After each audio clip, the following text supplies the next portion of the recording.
Jan, and I mean, representatives, it's so wonderful to see you here. My name is John Knight. I'm from the ACLU. There are two issues I'd love to hear you talk about that are of particular concern to us. One is transgender young people. I have heard of this bill, the Title IX Clarification Act, which I hope you have a plan to fight off, but, you know, people are going to die because of the Affordable Care Act loss. Transgender people will die if they are facing the kind of discrimination that we're seeing. That is just the forefront of our opposition, and you have a role in fighting that, and I would love to hear what your thoughts are about that. You know, DeVos, the Secretary of Education, is having her confirmation hearing today, and one of the things that we, I think, need to worry about, our school districts, our jurisdictions may be going to be deprived of federal dollars because they want to discriminate against transgender students, for instance. So that's why I say we have to be agile, and if that becomes an issue, then all of us, we have to be one for all and all for one in this fight. If they do a Muslim registry, we're all going to be Muslims and register. If they, you know, go after the LGBTQ community, we all have to be gay.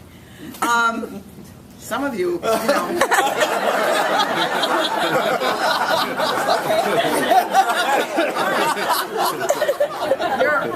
ahead of the game. So you know what I'm saying. So I mean, we have to build a wall of solidarity. So these things, and some of them maybe seem technical.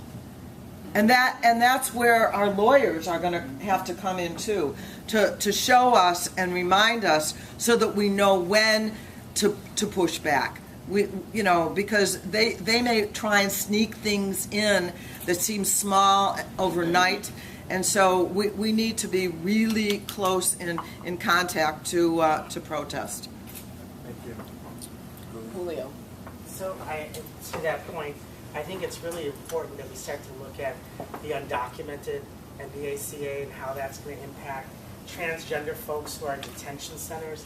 I think there's a lot going on in the immigration movement, and we really need to bring that effort and our efforts much more together, because I think if they continue to divide, the wall that I'm afraid of is the one between immigration and the LGBT community, and we really need to more strategically solidify our efforts, and ACA may be a great opportunity, but I don't know that the immigration community is necessarily seeing us as an ally in that effort. So, whatever we can do to help to strengthen that, because they have a really strong history of making great strides, and we need to take advantage of that effort in our efforts. So.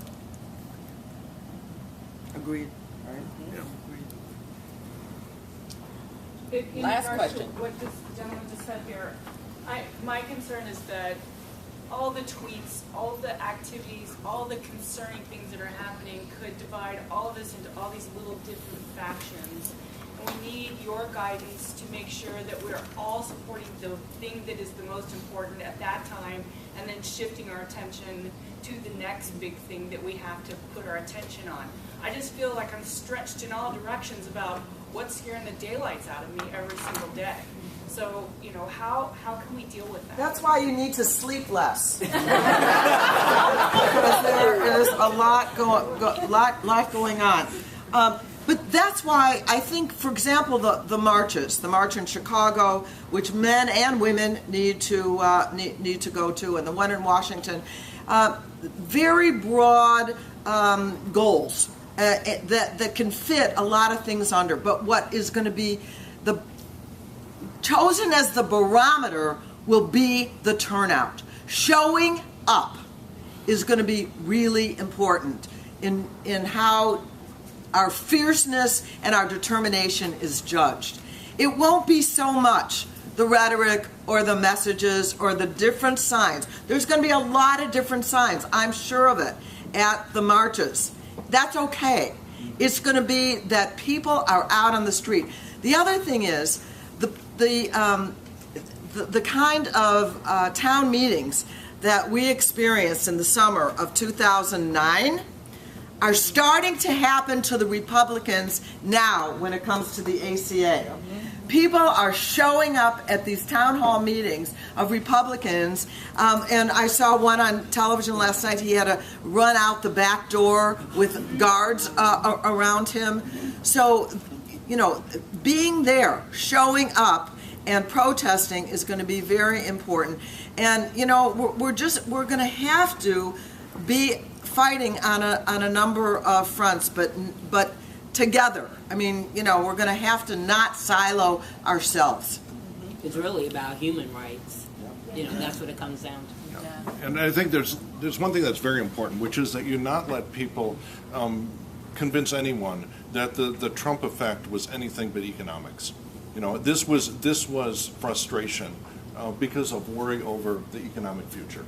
And I think is a big part of it's just actual the technological job displacement. You know, both the Bernie effect and the Trump effect. It was economic angst, and then the Republicans are trying to pivot that and take advantage of that to move the social needle back, and they should not be allowed to do it. And so it's very important that you don't conflate those two things. And let's see, before I forget, there's Carol Cheney, my district director, or district chief of staff, who keeps the wheels on. You know, it is a struggle out in the far suburbs. The LGBTQ community is not that organized out in our radius from Chicago. And so anyone you know, please, you know, encourage them not to go downtown to organize, but to colonize the suburbs. We frame this as the beginning of a conversation. We know not all issues were raised, or nor will any real solutions come to from this one breakfast. But we thought that this was important to come together as a community with our representatives to start this conversation. So before I move into kind of summarizing what I heard and some next steps, first, again, I just want to thank the representatives from all the elected officials' offices, as well as Representative Foster, Schakowsky, and Kelly for coming to join us, especially on such an intense week. Once again, thank you to Clark Hill and to Ray and Johnny for hosting us here and feeding us so well. So the things that I heard, again, I won't capture everything, so please continue the conversation afterwards. I heard concerns around a number of issues. Obviously around the Affordable Care Act and all the dimensions of it. Protections against discrimination, pre-existing conditions, lifetime limit, the expansion of Medicaid.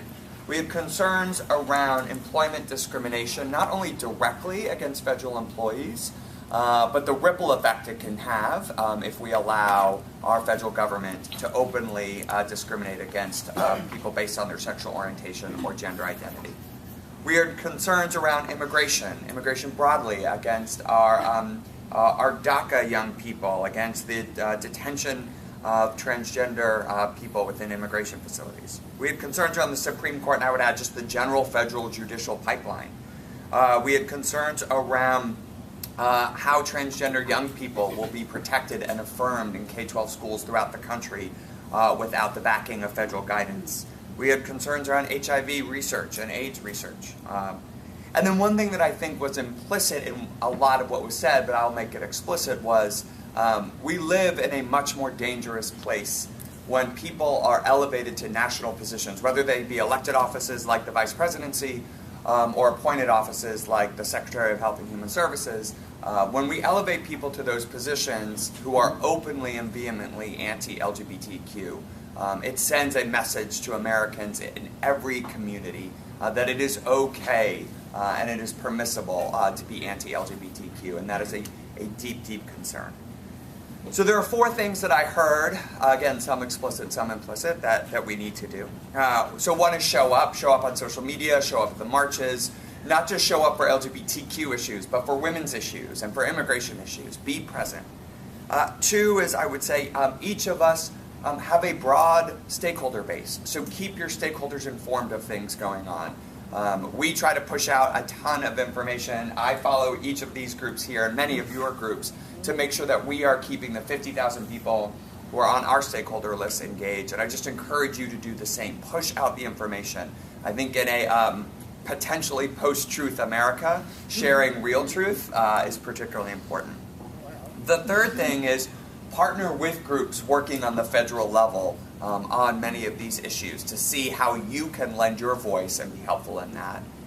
And then fourth is, and I do think this is sometimes forgotten, is put pressure on people here in Illinois to be fighters for the justice that we deserve. I heard Jan mention that we need to be putting pressure on Browner to be a Republican voice that stands up against what we're hearing coming out of Washington, but also put pressure on elected officials throughout the state who have LGBTQ stakeholders and constituents. That is something that we are doing at Equality Illinois. So show up, keep your bases engaged and informed, join and partner with groups working on the federal level, and don't forget to put pressure on local and statewide decision makers to be champions for justice.